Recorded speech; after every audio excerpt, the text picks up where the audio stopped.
क्या अपने बुरे समय में श्रीशांत को भी आने लगे थे बुरे ख्याल? आखिर कैसे निकले श्रीशांत डिप्रेशन से बाहर? बुरे दिनों को याद कर श्रीशांत ने किए कई बड़े खुलासे। आखिर कैसे बताई श्रीशांत ने अपनी पूरी कहानी? आइए जानते हैं। इस समय सोशल मीडिया पर डिप्रेशन को लेकर खूब चर्चा चल रही है। वहीं अब इस कड़ी में टीम इंडिया के प्लेयर और बिग बॉस 12 के कंटेस्टेंट रह चुके श्रीशांत का नाम जुड़ गया है। श्रीशांत ने डेक्कन हेराल्ड से कहा, तुम्हें पता है कि मैं एक समय पर अंधेरे से डरा करता था।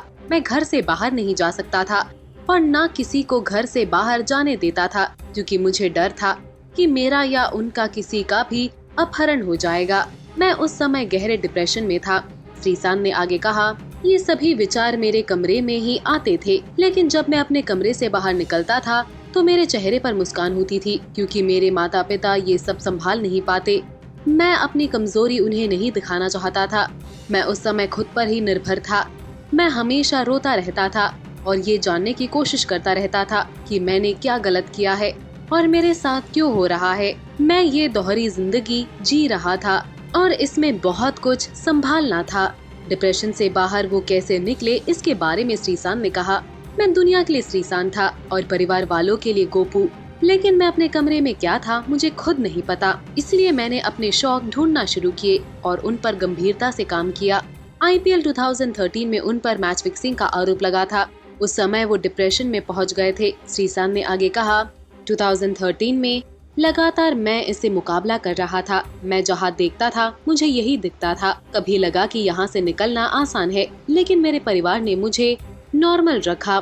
मैं अपने परिवार के साथ बना रहा। मुझे पता है उन्हें मेरी जरूरत है। इसी के साथ श्रीशांत ने बताया कि सुशांत की तरह वो भी उस किनारे पर पहुंच गए थे जब उनके मन में भी सुसाइड करने का ख्याल आया था, लेकिन उन्होंने ऐसा कदम नहीं उठाया। वहीं अब श्रीशांत ने बताया कि वो डिप्रेशन पर एक किताब लिख रहे हैं जो अगले महीने आ जाएगी। आपको बता दें, श्रीशांत को अगस्त 2013 में BCCI ने उन्हें IPL स्पॉट फिक्सिंग मामले में आजीवन बैन लगा दिया था, जिसके बाद उन्हें 2015 में दिल्ली हाई कोर्ट की विशेष अदालत ने बरी कर दिया था। आपको श्रीशांत के फीलिंग्स के बारे में जानकर कैसा लगा? पोस्ट करिए अपनी राय और ऐसे ही अपडेट्स के लिए देखते रहे टेली मसाला।